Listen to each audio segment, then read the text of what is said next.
আমার দলের প্রথম বক্তা যখন অবহেলাকে সংজ্ঞায়িত করে গেলেন, তখন প্রতিপক্ষের প্রথম বক্তা বিতর্কের এই মঞ্চে উপস্থিত ছিলেন ঠিকই, কিন্তু মন হয়তো ছিল অন্য কোথাও। তাই তিনি বারবার ভিন্ন ভিন্ন সুরে একই গান গেয়ে প্রমাণ করার চেষ্টা করে গেলেন যে সন্তানের মানসিকতা নাকি বৃদ্ধ পিতামাতার প্রতি দায়িত্ব পালনে অবহেলার মূল কারণ নয়। অবহেলার সংজ্ঞায় যেখানে বলছে অবহেলা হচ্ছে প্রদত্ত পরিস্থিতিতে যত্নের অভাব এবং ইচ্ছাকৃত অসতর্কতা, অর্থাৎ বিজ্ঞ প্রতিপক্ষ, অবহেলার প্রশ্ন আসে তখনই যখন আপনি পূর্ণ সামর্থ্য থাকা সত্ত্বেও আপনার বৃদ্ধ পিতামাতার যত্নের প্রতি ছিলেন উদাসীন। যে ছেলেটি শুধুমাত্র টাকার অভাবে বৃদ্ধ মায়ের চিকিৎসা করাতে পারছে না, সে কিন্তু আজকের বিতর্কের বাইরের বিষয় বিজ্ঞ প্রতিপক্ষ, কারণ সে চেষ্টা করেও পরিস্থিতির শিকার। তার মানসিকতার কোনো দোষ নেই, অবহেলার তো কোনো প্রশ্নই আসে না। কিন্তু বৃদ্ধ পিতামাতার প্রতি দায়িত্ব পালনে পূর্ণ সমর্থ হয়েও যদি আপনি তাদেরকে করেন উপেক্ষা, তখনই তাকে আমরা বলবো অবহেলা, যা আপনার মানসিকতারই সমস্যা বিজ্ঞ প্রতিপক্ষ। আমার সন্তান যেন থাকে দুধে ভাতে, অন্তরের এই নিবেদন তো পৃথিবীর সব বাবা মায়ের। অথচ সারাটা দিনের ব্যস্ততা শেষে একটুখানি অবসর পেলেই যেখানে আমাদের ফেসবুক বা হিন্দি সিরিয়ালে ডুব দেওয়ার সময় হয়, সেখানে ফোন দিয়ে মাকে একটিবার জিজ্ঞেস করার সময় হয় না মা ভালো আছে কিনা, বাবাকে জিজ্ঞেস করার সময় পর্যন্ত হয় না ওষুধগুলো ঠিক মতো খাচ্ছে কিনা। এখানে দোষটা কিন্তু বিজাতীয় সংস্কৃতির ধারক ও বাহক হিন্দি সিরিয়াল বা সোশ্যাল মিডিয়া, ফেসবুকের আগে আপনারই মানসিকতার বিজ্ঞ প্রতিপক্ষ।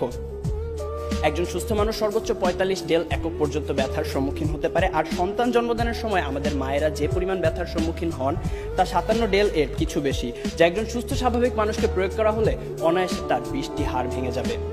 সন্তানের জন্যই যে মায়ের সর্বস্ব বিসর্জন, সন্তান হয়ে সে মায়ের প্রতি যেন আমাদের নিষ্ঠুরতম আচরণ।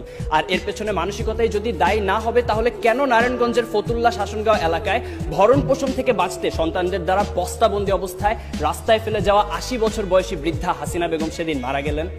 কেন জামির উদ্দিন শেখ নামের শতবর্ষী বাবা 5 ছেলের 4 জনের হাতেই মার খেয়ে আজ শয্যাশয়ী? তথ্যসূত্র দৈনিক প্রথম আলো, 13 জুলাই 2018। পত্রিকায় প্রকাশিত এমন হাজারো হতভাগ্য হাসিনা বেগম বা জামির উদ্দিন শেখের গল্প আপনাদের শোনাতে পারি, জীবনযুদ্ধে যারা হেরে গিয়েছিল। হ্যাঁ বিজ্ঞ প্রতিপক্ষ, জীবনযুদ্ধে যারা হেরে গিয়েছিল সন্তানের ঘৃণ্য মানসিকতার কাছে। এরপরও কি সন্তানের সেই পচে যাওয়া মানসিকতার চেয়ে বিভিন্ন পারিপার্শ্বিকতার অজুহাতকেই বড় করে দেখবেন? প্রশ্ন রইল বিপক্ষের দ্বিতীয় বক্তার কাছে। প্রতিপক্ষের প্রথম বক্তা বলে গেলেন যে সন্তানেরা নাকি এখন সময়ই পাচ্ছে না তার বাবা মার সাথে ব্যয় করার, অর্থাৎ ব্যস্ততার কারণে তারা সময় দিতে পারছে না তাদের বাবা মাকে। আসলে সত্যি কথা বলতে জানেন কি বিজ্ঞ প্রতিপক্ষ, এই পৃথিবীতে সময়ের অভাব বলে কিছু নেই, সবকিছুই নির্ভর করে আপনার প্রাধান্যের উপর।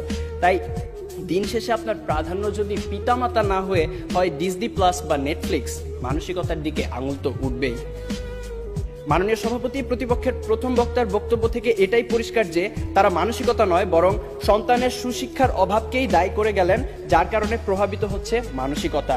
মাননীয় সভাপতি, কোনো কিছুই তো আপনা আপনি দূষিত হয় না। এখন কেউ যদি ধূমপান করে বলে যে সিগারেটে থাকা নিকোটিনের কারণে তিনি ক্যান্সারে আক্রান্ত হয়েছেন, এখানে ধূমপানের কোনো দোষ নেই, তাহলে বিষয়টি কি নিতান্তই হাস্যকর নয় বিজ্ঞ প্রতিপক্ষ?